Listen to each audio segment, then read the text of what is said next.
All right. I am here with Joe and Jesse, two guys who are working hard to sort of reframe how we think about what would I say? Mental health treatment, first responders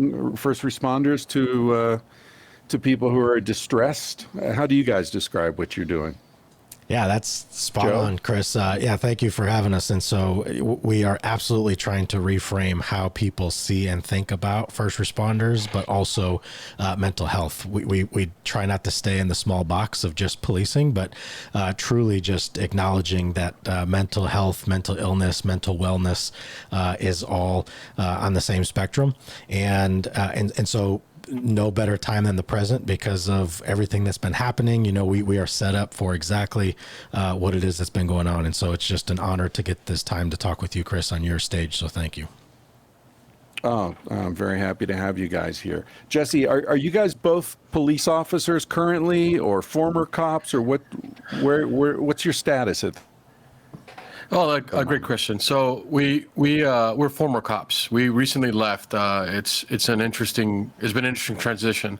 So Joe and I have a long history. We were in the Marine Corps together. I've known him since 2000. We both served in Operation Enduring Freedom and Operation Iraqi Freedom. Get out. Joe gets on the police department first. I was trying to figure out life. I thought I was going to do compliance law, and I ended up joining after the crash of 2008. So Joe gets on and finds his niche. He really found his thing. He joined the San Antonio Police Department. It was a pilot mental health unit, and then he grew it. And eventually, when I finished graduate school, they asked me to come on, and I did, and kind of helped grow them also. And that's where we took off. It was by interacting with people that suffer from mental illness, by trying to reframe how police respond, how the criminal justice system responds. And we were trying our best to kind of make this work happen on a grander scale. I never imagined that it would kind of blow up to where it's been for us now. What were you studying in grad school? So I criminal justice and criminology. That's my thing. I'm working on my PhD right now. I should start my dissertation in spring if all goes well. Yeah. Wow, congratulations. Yeah. Thanks. That's a long slog, man. I did that as I was an adult student as well. Yeah, but nothing like, after serving in Iraq. But I started grad school in my mid-30s. Well, when you're working on your dissertation, keep in mind that there could be a book in there, Focus. Okay. That's my advice. Keep your dissertation very focused, but keep in mind that later you might want to expand it and get a book out of it. We'll see. That's great advice, especially coming from you. So I'll write that down for sure. Yeah. and he knows this because I lucked out on that one. Yeah, I've been telling him too that because I'm actually in the process of a book right now, and I've told him that it should be in tandem because and it's great too because his PhD absolutely helps us in our business, and he wants to do some of his dissertation based on what it is that we do right now, which will help him out. So I think it's all good. Yeah, well, that's great. If you have a symbiotic relationship between the business and the research, where it's win-win, that's ideal. So you guys you're both former cops now. Are you consulting to the police department? Are you like an outside consult kind of situation, or what? How do you get called in on these cases? Yeah, so not to our police department. Our police department probably isn't the biggest fan of me, but they definitely like Jesse. But no, and that's a whole nother story. I like to say the higher the rank in policing, the higher the ego, and you just can't compete with it sometimes. Additionally, another saying that I found is that you're only allowed to be as smart as your rank. And for the last 18 months of my career in the police department, wellness, officer wellness, suicide prevention, mental health, internally has been a passion of mine. And I was fortunate to speak at a NYPD headquarters at a suicide symposium back in 2019. And I came back on fire, full of ideas like, hey, we can do things better. And every single one of those was rejected. And it's partly because it's like, that's just Joe, he's a patrolman. What does he know? But that was by choice for me. The way our system was set up is if you promote, you have to leave the unit you're on. And I didn't want to do that. And so to me, it was a conscious choice. But yes, now we work with other police agencies around the country. I mean, we're a lot in Iowa. We're in Louisiana now, North Carolina. We're going to be doing some work in Northern California. So we've done zero marketing. It's all been word of mouth. People have seen the documentary, Ernie and Joe Crisis Cops. And so they've reached out and just asked either for a keynote or for some virtual Zoom presentation. But sometimes we get some training opportunities out of that as well. And so that's what we've been doing. And then the latest thing is we just won a nice federal contract to train all of the Federal Bureau of Prisons. So we're excited about that. We just found out Friday. Yeah. Congratulations. All right. Thank you. So the company's called Solution Point Plus. Is that right? Yes, sir. Okay. And would you say the company is primarily focused on training, or is it spreading the news that there are alternative approaches? You don't need to shoot people who are having a bad day. And how does your work tie into the crisis that's, sort of getting all this attention right now? Is that helpful for you? Like, people who are having a meltdown are getting shot. It's unbelievable. Yeah, and I'll let Jesse pay you back after this. But when people ask, so like, what is Solution Point Plus? What do you guys do? And what I like to say in short is, we're just in the business of helping people remember. And then I pause there, and they look at me kind of weird. And when they say, well, what do you mean?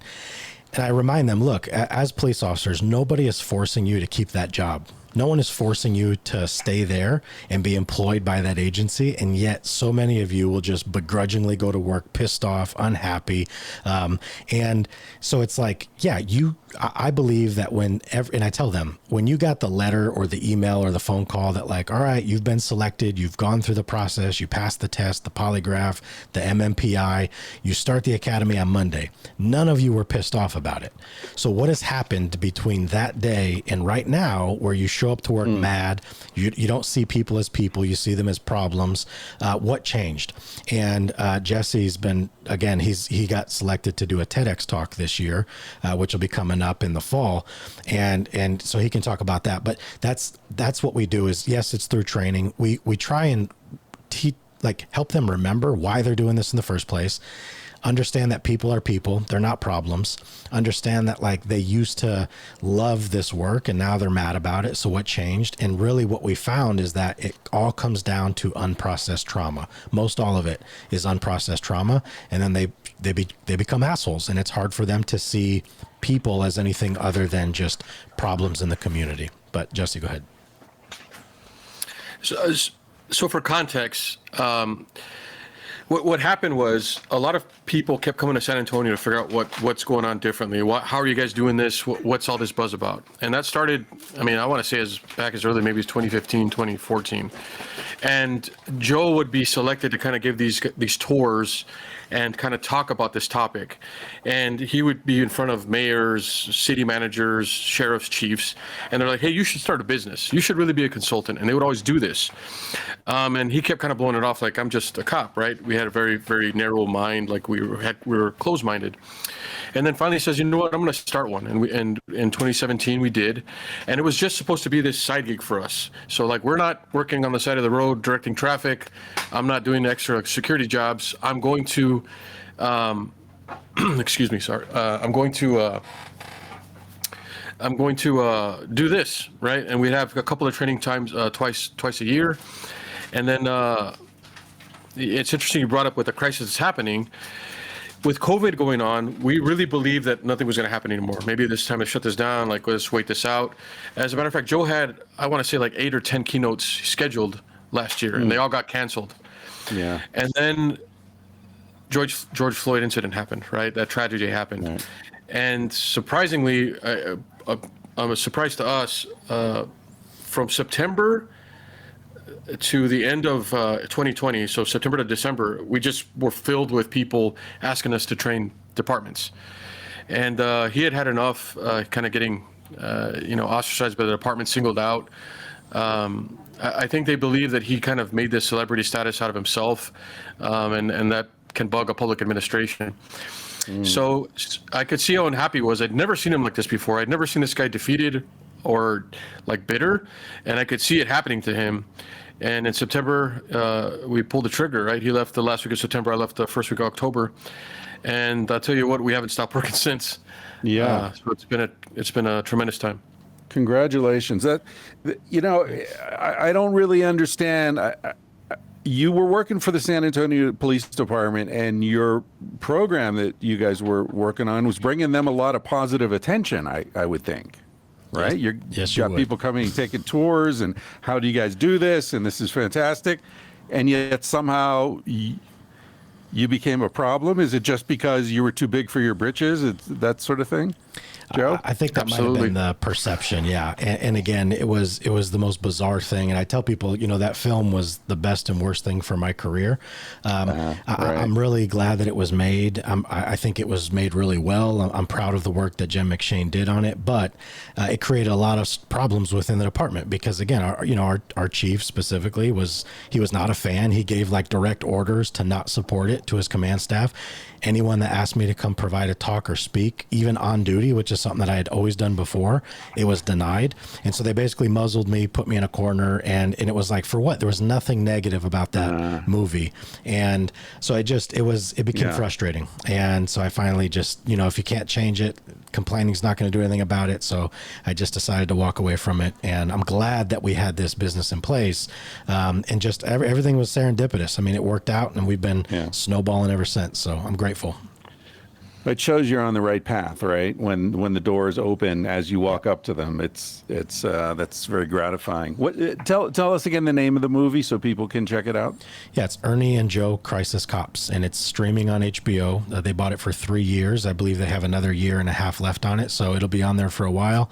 But yeah, if anyone is in law enforcement listening to this, they actually just released it for a year free for any law enforcement agencies to use in training or in their academy. So you can just reach out to the film team at ernieandjoethefilm.com.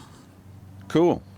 And while we're giving shout outs here, let's give a shout out to Josie Wallace, who put us in touch. Please. She's an awesome person, and man, she sent me an email. I get emails every day, probably a dozen or more, from publicists like, hey, let this guy wrote a book, and somebody's got this DVD course, and blah blah blah, like always selling some bullshit. Yeah. And I just delete. I don't even read them, most of them. And she sent this email that was just like so professional. Like, here's why I find this personally important, my own personal connection to it. Here's why these guys are perfect for you to talk to. Here are 3 articles about them that you can do some background information. It was just like totally, it was like pre-digested food from the mama bird. All I had to do was go, ah. So thank you, Josie. She's amazing. And, she's been a big supporter of us from the very beginning, and she's got some things going on herself, which she should be very proud of. She's doing good things. But when she mentioned that we should be on her show, automatically, right, I'm like thinking, no, that's probably never going to happen, but that's a great idea. And if you want to endorse it, great. And when she sent the email, we're like, wow, that was really nice of her. But even with how as articulate and well prepared she was and how she did it, because she's great, I still really thought, like, there's no way we're going to hear back from this guy. And then when you wrote back, I'm like, oh, wow, like, we were both ecstatic. So thanks for having us. Well, I hope she sets up a business being like a publicist to people with, good messages, because she knows what she's doing.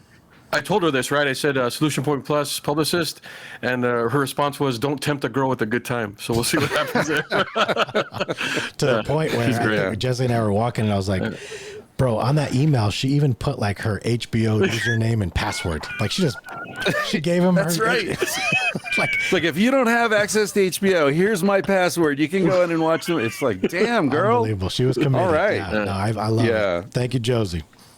She's awesome. I met her at a book signing in Portland a couple years I saw ago. the picture. And, there's a line of people waiting for me to sign their books. And she was the only person who asked me to sign her body. Yes, she did. I saw the picture.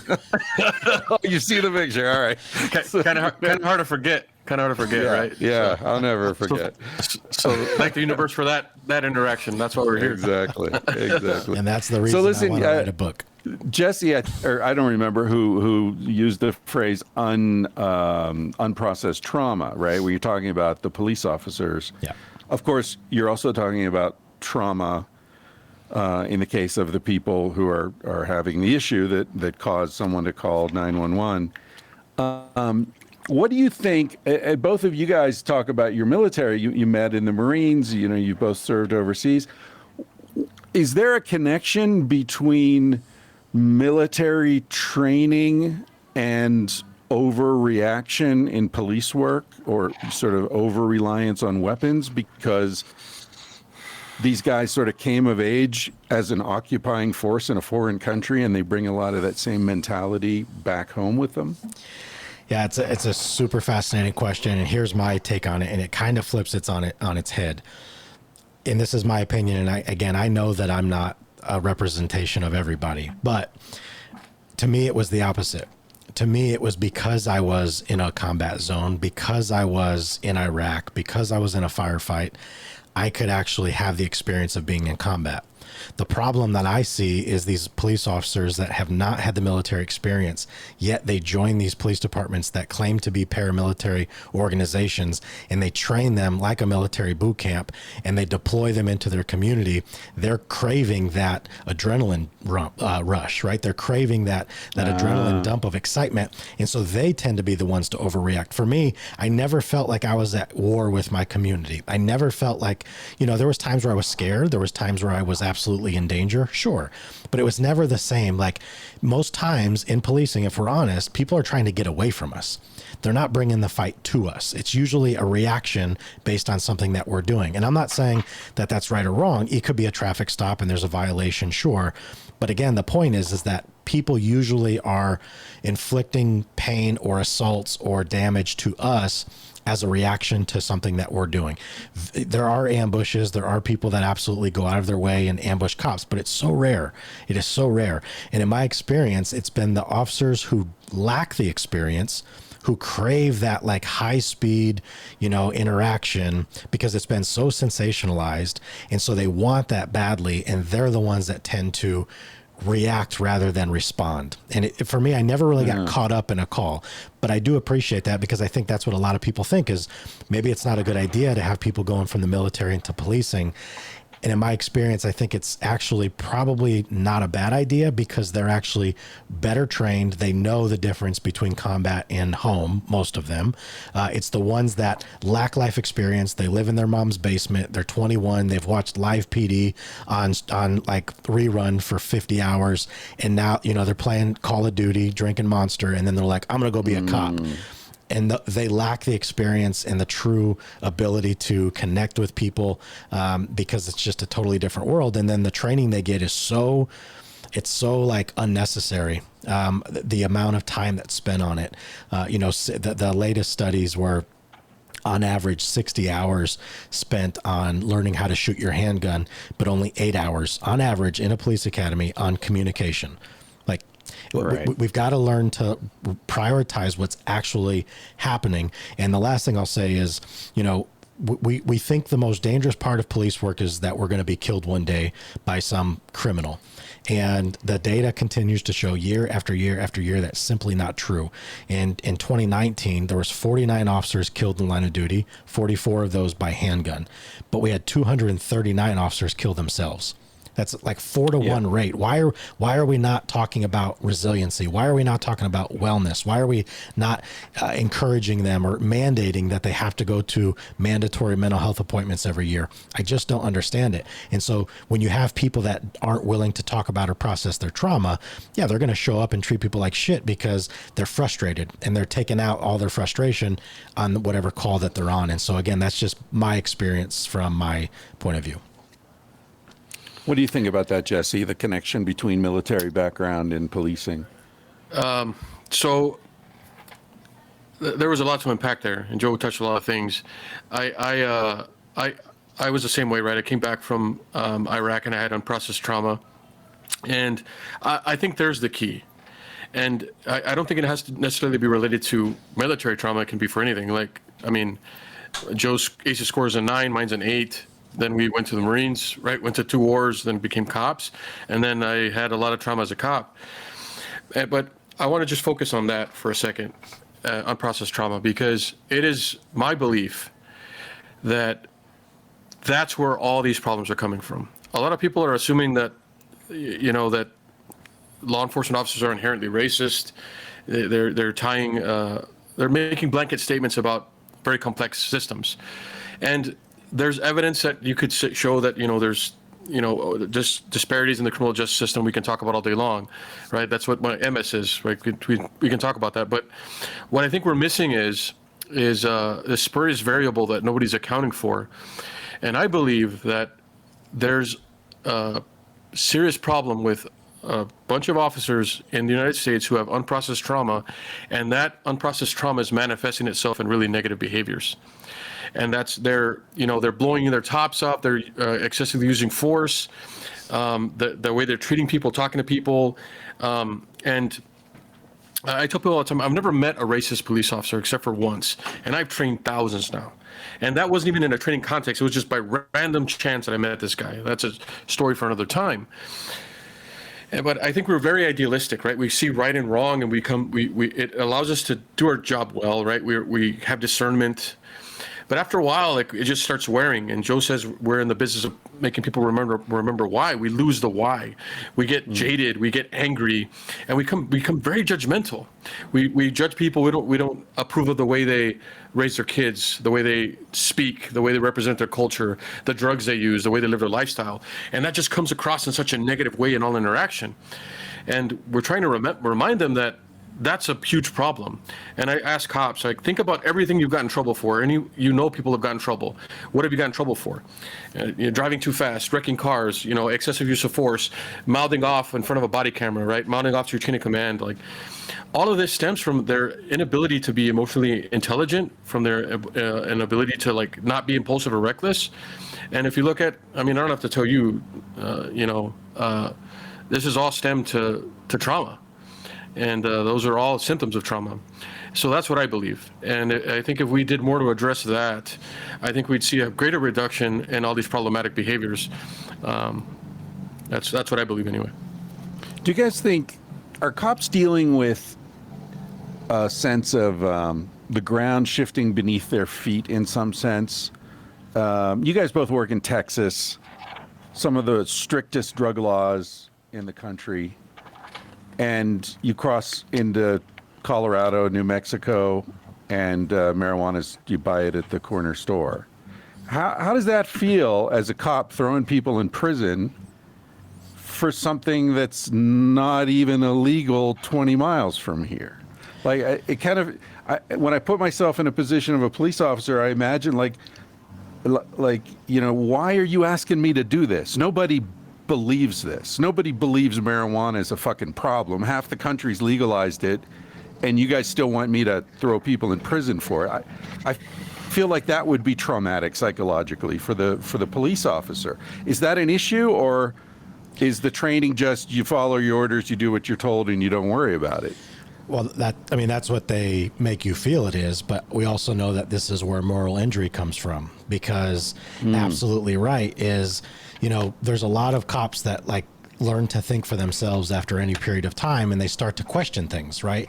And this is another thing that we talk about in our training is I say, look, everyone needs to challenge your BS, right? Which is your belief system. Everything that you know right now, everything that's good. I'm going to use that. Go ahead. Everything you know right now is because someone told you.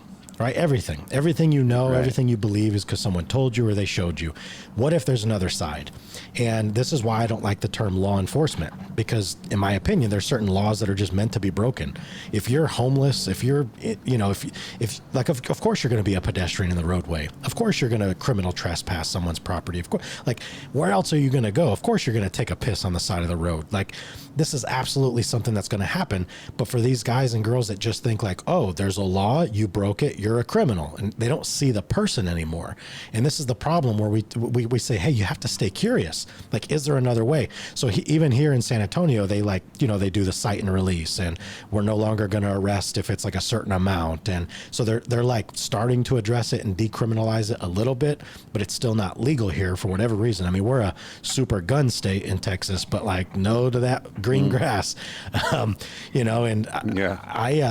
I'll tell you, Chris, I had not ever smoked weed in my life. And as soon as Jesse and I left the department, that was the first question that everyone asked us. I was like, are you guys going to smoke weed? And I'm like, I never even thought about it. And then I went to Vegas, and I sure as hell did. And I'm a fan. I mean, I don't want to like eat all the Cheetos and shit, but I if it was legal, and here's the reason why. Absolutely, I got some of the best sleep of my life that night. And so again, I don't want to like use it all the time every day, but hey, it helped me out, and I know that there's like a medicinal component to it. But yeah, I never was weird about even beyond marijuana. Like anytime there was a crime committed, to me, all behaviors are a form of communication. So it was always about staying open to like, what was the why behind that? Like, why did you do this? And when you get time to like, when you spend time to actually get to know people and their story and find out that like, oh, you're not just a sociopath out here trying to take advantage of people. There's usually a need or a reason behind why you're doing this, and or this was a learned behavior. This is all you've ever known growing up. Why the hell should we expect that you're going to do anything different if this is all you've ever been taught or trained? And so I'm not always super popular in the rank and file, because people think I just think so far out there, but it's like this is all based on experience as well. Like I think that there's the smarter way to have policing interactions. I don't think it has to be from a position of authority. I think it can be from a position of compassion, but we have to be willing to be vulnerable enough and courageous enough to see it that way. And I was on patrol a little longer. Go ahead. Sorry, Chris. So I was on patrol a little longer, and to that point specifically, there's also a lot of challenges, right? So one of them was the existence of the body camera. So there was once upon a time where I would be the guy that would like grab the weed, I would stomp it out. I'm like, look, kid, like you're out here, I'm gonna give you a break. Let's get rid of this. And the use of the body camera the introduction of body camera really eliminated that. So there's a lot of officers, right? So when Joe said that number one question asked to us, these are questions by other cops. Every cop would ask me, have you done weed yet? And I'm like, what are you talking about? Like, a lot of people have kind of like changed their minds about it, but the body camera's there, right? So if you were to do that, then you'd be suspended for destroying evidence, and it turns into a whole thing. So I think the body camera was good for a lot of reasons, but it really took away a lot of officer discretion. And weed was one of those. So I'm sorry, but go ahead. Yeah.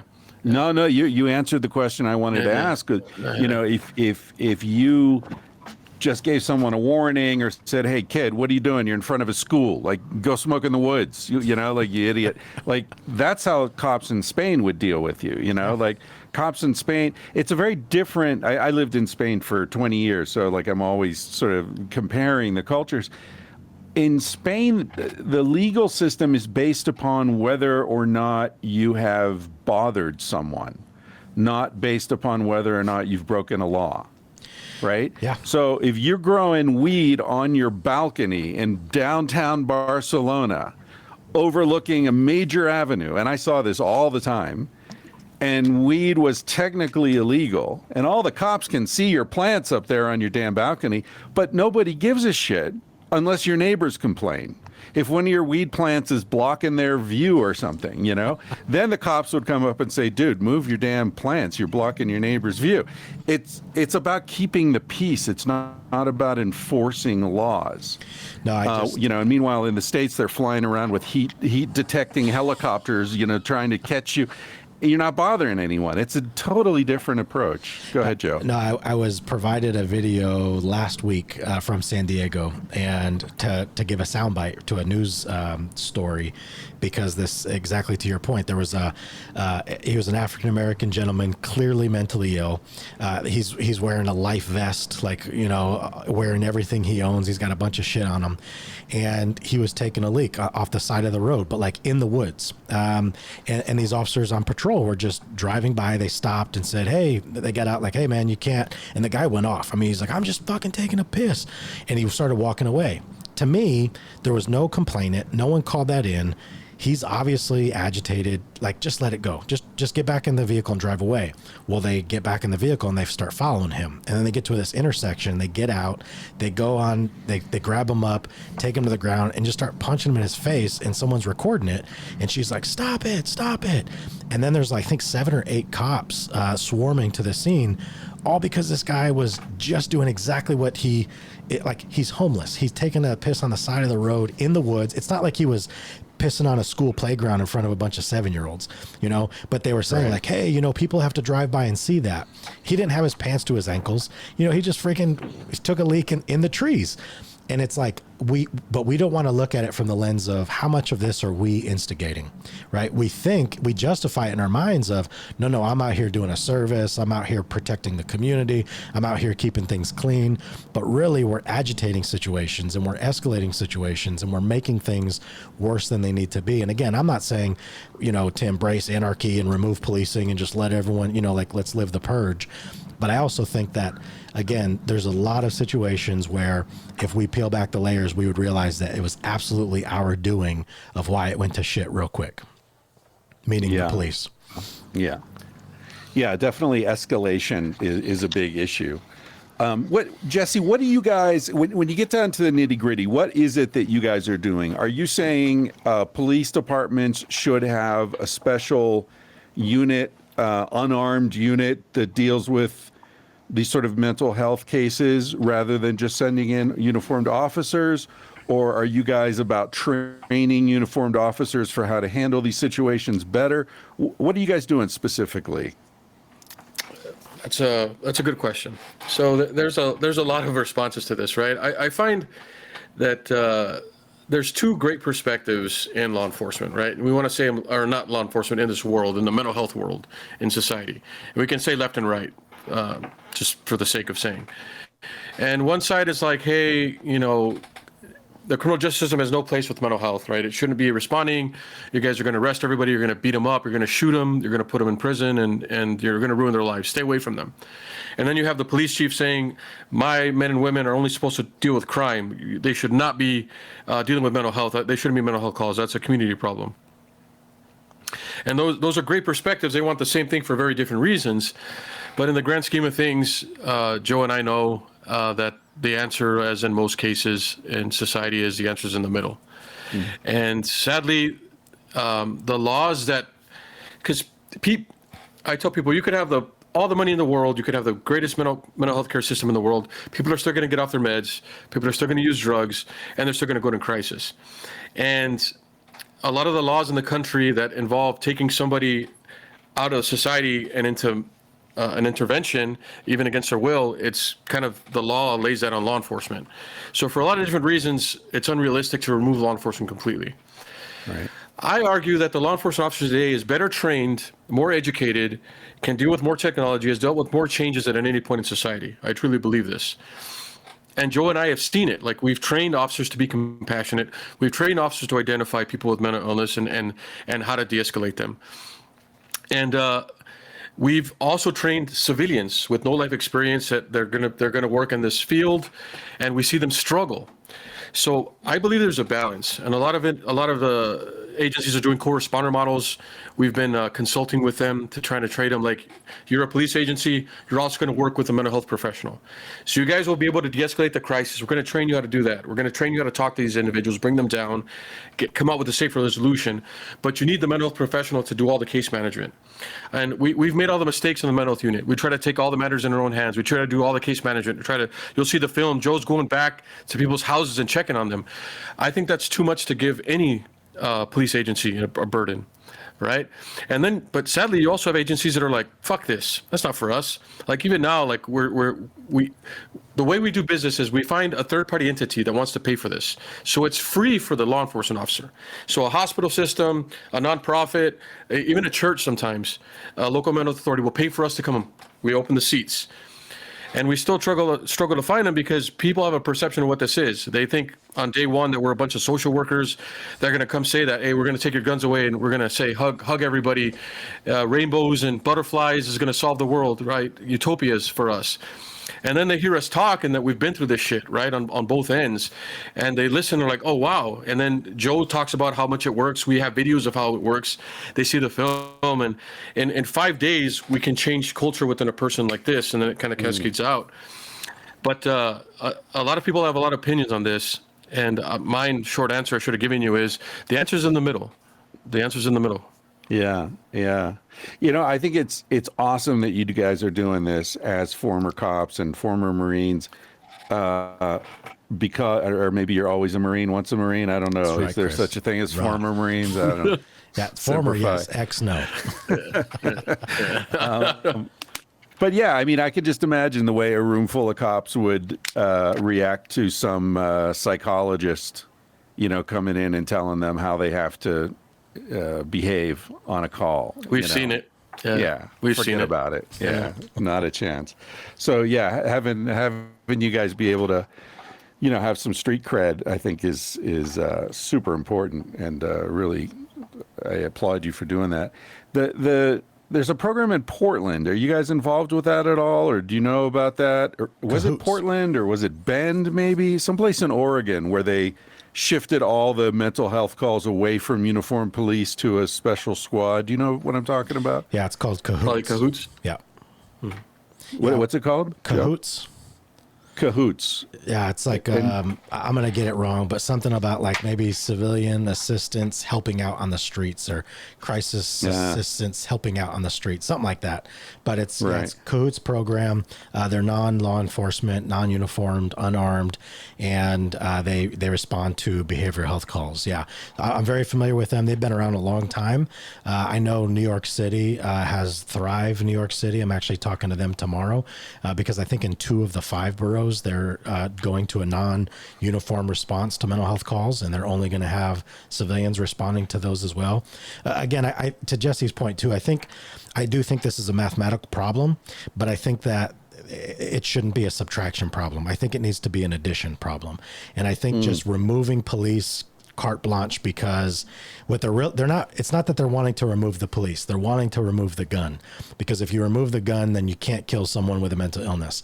The problem is, and we've seen this, is that we're relying heavily on assumptions. Just because someone is a quote unquote clinician that has a bachelor's in psychology or even a master's degree does not make them more compassionate than a cop who gives a shit. And we've seen it so many times in our training that the police are far superior to handle de-escalation situations than your quote unquote clinicians, because it's not comfortable for them. Cops are used to interacting with people in complex environments. Clinicians are, like, especially if they're fresh out of school, they're used to very controlled environments, very sanitized environments. And so to send them at midnight or 3 a.m. to someone's house that's on meth and dealing with psychosis, like that is not in their comfort zone. And so they're not thinking about how do I connect with this individual to de-escalate. They're thinking, what in the hell have I done? And like, oh my God, I can't just show up and talk about the diagnostic statistics manual. Like I'm in over my head here. And so I think we have to slow down a little bit until we train the community, like, of America, until we train people about what mental health and mental illness is, until we can start to really deal with like the foundation, the root of these problems. Because I always found it fascinating that people who are unwilling or unable to deal with a problem themselves call the police. And then the police show up, and then the people that called have this magical expectation. And as soon as the cop does something that's usually within their scope to do it, the person calling is pissed off about it. Like, well, why are you doing that? And the comeback is always like, well, why the hell did you call the police? Like, I'm not a mental health expert. You're not a mental health expert. So like, why are we dealing with this? But we've got to train the community first on, like, maybe just because someone is simply symptomatic of their mental illness, maybe we shouldn't call 911, right? Maybe we should go up and talk to them ourselves and say, hey, is there a doctor I can call? Or maybe we can get you to a clinic or a hospital, but let's not involve law enforcement. But I think until that happens, people are trained, see something, say something. And so when they see someone acting out or doing something weird, they're like, 911, all right? Someone's running in the street, 911. Someone stole something, 911. Someone's acting out, 911.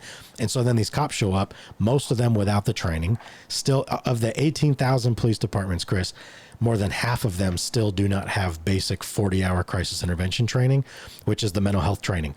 More than half of them don't have any mental health training at all, which is a problem. And so, but the community has these expectations that because you're a uniformed officer, you're also a mental health expert, which is never, like, that's just so far from reality. Yeah. Yeah. Do you see any difference in I mean, I feel like a major problem, you guys probably aren't old enough to remember this, but I remember when Reagan was elected and he started shutting down mental hospitals, psychiatric hospitals, and putting people on the street, and all fucking hell broke loose. And the idea was, the community will take care of them, their family will take care of the, church will take care of them. But, that was really all just politics Jesse and money and all class. that. Yeah, Say that again? I said Jesse teaches this class. Oh, go ahead, Jesse. So yeah, there's a lot of history here, right? And and there was this idea that we're going to close these hospitals and that there's going to be community-based treatment modalities are going to come, and they kind of left it to each state to kind of figure it out. And we all know that each state has royally fucked it up, and even the ones that have done well aren't doing perfect. And it's kind of interesting, right? Like, we work a lot in Iowa, and I remember going in Iowa in 2017, I told the cops, I remember when I was watching the news and the governor come on and she'd come up with this brand new mental health legislation, and I, being the cop I am, the skeptic I am, is like, bullshit, this is some bullshit. And I drank my coffee, got dressed, and went and did the training. Now we're in 21, and we've seen kind of like some of these things develop. Public policy is super slow moving. But I also have a perspective, right? Because, like, again, all things are in the middle. A lot of people go out of their way to stress that people with mental illness are no more dangerous or violent than the general population, right? We stress that all the time. It's in our training. Every mental health training I've ever been a part of suggests it, right? As a matter of fact, people that have mental illness are more likely to be victimized, right? They suffer tremendous traumas than the general population. But we also address the elephant in the room, Chris, and that's this idea that no one wants to talk about. And it was NAMI that just, I think it was in 2018, they first posted on their Facebook. Joe and I presented on this topic at International CIT in 2019, I think. And that's that serious mental illness, bipolar disorder, schizophrenia, schizoaffective disorder, serious mental illness, when left untreated, when people are not in treatment, that is a predictor of violence. Right? And then you include drugs, right? If I have schizoaffective disorder, I'm not on medication, I've been off my meds for months, I'm going to go use meth now, right? I have used meth. Maybe I have antisocial personality disorder. All these predictors go up, but we don't talk about those things. And, we also talk about all these incidences of mass violence. And, we look at some things and people either blame guns or mental health. And again, I say they think the answer's in the middle. I am not saying that we're like proposing institutionalization again, but you're bringing up a valid point, Chris. There are individuals that are very sick in society that I don't think community resources can support them. And even so, that community resources are lacking. So that's a tough thing to navigate. But in public safety, law enforcement officers, we have to have these talks. We have to discuss these things. And the last thing I did on the police department, I was a coordinator of the threat assessment team for the Southwest Texas Fusion Center. And all we did is look at cases and try to stop mass violence from happening. A great majority of individuals, serious mental illness, left untreated, were using drugs, and there wasn't any mechanisms in place to modify their behaviors or manage them. So it's super complex, and it falls back on law enforcement, as most societal failings do. There's a lot of challenges here. And then on top of all that, you've got geopolitical changes where, a guy with a high school education can't support a family anymore. So what kind of blow to his dignity does that create divorce, create conflict within the family, create shame? And, I remember reading a line years ago, I forget where it was, but he said the character was angry because he was ashamed. And the line was, anger something like anger that comes from shame burns the hottest. You know, like that is the worst anger, when it's fueled by shame. And I can't help but think that so many people are dealing with that now. They've lost their jobs. People have been these eviction moratoriums that are about to run out. How many tens of thousands of people are about to be kicked out onto the street? And then you're asking cops to arrest them for taking a piss by the side of the road? There's rage. Of course there is. And that's crazy. why we teach that behaviors are simply communication. And if we can just like understand that no matter what people are doing on the surface, it's manifested from some internal feeling. And I agree with that saying. I've never heard it, but I agree with it. Like, because anger shows up usually in some form of behavior, whatever that looks like for that person. But it absolutely, if it's stemmed from shame or embarrassment or guilt because I can't provide for someone, now I'm going to rage the F out because it's like, fuck it all, right? What does it matter? But yeah, from police officers that lack true understanding or compassion or empathy. And you know, Jesse and I talk about this in the training. He says, look, by the end of the week, you could suck at everything that we gave you this week. I mean, you could be terrible at all of this, but if you just had empathy, you would go so much further in your career, like without getting burnt out and pissed off and being highly affected by all this. But we lack that. So many people lack empathy because, well, it's easy for me to see, you know, look, I'm gainfully employed. I've got insurance. I've got a pension. I've got this. I've got that. Like, you know, and if you've never struggled, if you've never had to like be put through the fire, it's very hard for you to kind of appreciate someone else's struggle. And again, I have no doubt about it. That's why Jesse and I were so good at what we did in policing and mental health and now as trainers, is because we have struggled mightily, either as kids in fucked up homes, you know, whether it's physical abuse or sexual abuse, abandonment, all the things. And then in combat, where you're having to like be surrounded by death and chaos. And then in a police department where it's like a lot of, you know, in my opinion, it's a lot of like the wannabe behavior. It's like again, a noble service. I love the men and women that do that job. But I also think that there's a lot of like, there's an identity crisis within policing, and there's a complex issue. And, you know, we lack vulnerability. We lack true courage. We think just putting on the uniform and the badge is courage. And I would push back on that a little bit and say, you know, to me, real courage is being emotionally intelligent and showing up and actually having a desire to get to know people and connect with them so that you can actually make a difference, not just, you know, try and fix their problem, arrest the problem, hospitalize the problem, write them a ticket. Like, just sanctioning behavior does not work. We know this. You can sanction the shit out of people. It doesn't work. Prison doesn't work. Spankings don't work. Like, none of that shit works. And so, but people go to that because it's all they've ever known. And we have to look at things again from a behavioral standpoint, but also understanding that underneath that is communication. And it's all stemming from like people like, look, everything goes down to two buckets, right? It's either it's an act of love or it's a call for love. And if we could understand to simplify it like that, I think we could be in a lot better place. You guys, you keep using words like compassion and understanding and courage and processing trauma. It sounds to me like you're not interested in just training cops to be more prepared to deal with situations. You're trying to help them become better people. And these are... Oh, man. He's good. He's fucking good. Dr. Ryan for no, I mean, seriously.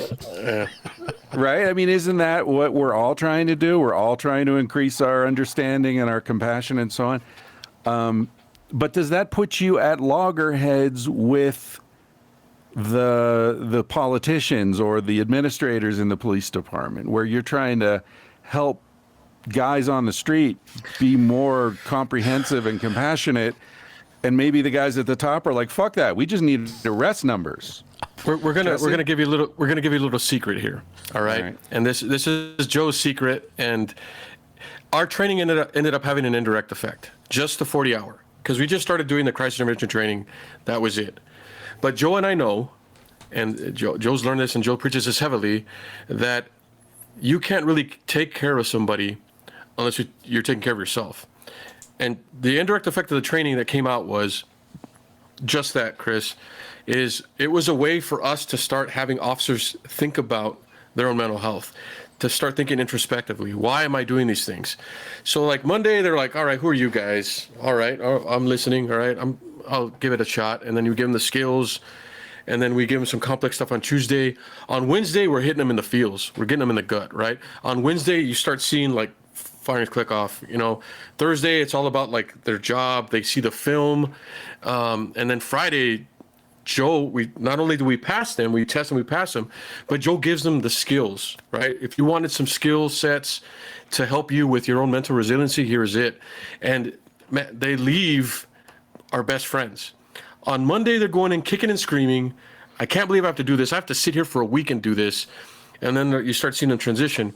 But that's it, right? We believe that the better the person is, the better the interventionists are going to be, the better cop they're going to be, the better clinician, whatever. It's all about them being a better person. But yes, empathy, compassion, vulnerability are like our mantras, man. We infuse it so much. And we really have them do it in role play scenarios, right? Like we get them to practically apply the skills in role play scenarios, and it's what we ask for from them, and they show us that they can do it. So it's a really, really good thing. But I love that you picked up on that, man, because you're right. On the political space, people that are hiring us or not knowing any better or sending their people to us, they're not concerned with that. Joe says this all the time. All the training you get now is how to be better for the public, how to be better for the public, how to be better for the public. We want to start asking the question, when can you start being better for yourself? And I'll let Joe take it from there because he's pretty poignant about it. Well, two things coming up. One is I love that you got that, Chris. But yeah, to me, in my opinion, the higher the rank, the deeper the secret. And I think that people in administration need the most help, but they're the least likely to get it because that's not for me, that's for them. I care about my men and women, so let's train the patrol officers. But what I know is they absolutely need it the most, not only because they've been in the job the longest, but, Jesse talks about this as well. But like, in our opinion, one of the most difficult jobs right now in the country is that of a police administrator, because I think they want to care for their people doing the job, but they're also at the discretion of like the public who's like, make one stupid freaking mistake or choice, or if one of your officers gets into a shooting, now it's your fault as the public head. And so there's a lot of pressure there that's going on, and that's taxing on them. But the other thing is, yes, we're training people to be better humans. Yesterday, I was fortunate to virtually speak at the Los Angeles County Sheriff's Department cadet graduation. And I'm doing the spiel. They were asking me incredible questions. The first question was, we just graduated from months of training about a police mindset, but we just watched the documentary where it seemed like you had a more humanistic approach. Like, can you talk about that? And I was like, what a great question. And so I said, look, this probably will be my last time being invited to speak to your cadet class, although it was my first. But challenge your BS. Everything that you were just trained and taught is just one perspective. Like, yes, you could die at some point in your career, but you know what else? Like, you have got to take care of yourself. If you're waiting for your department or for your city to come save you, they are not coming. It is an individual responsibility. And then the last thing, and I went on and on about wellness, but the last thing is, Jesse and I discovered this, is we're not just training police officers. Our biggest client here in Texas, I don't know if, actually, yeah, because I don't know if you've been on Joe Rogan in California or Austin, but in Texas, it's H-E-B, right, is our grocery store. But they're the largest employer in Texas. And they're a client of ours, right? Over 100,000 employees. It's a grocery chain. But they love their people, what they call partners.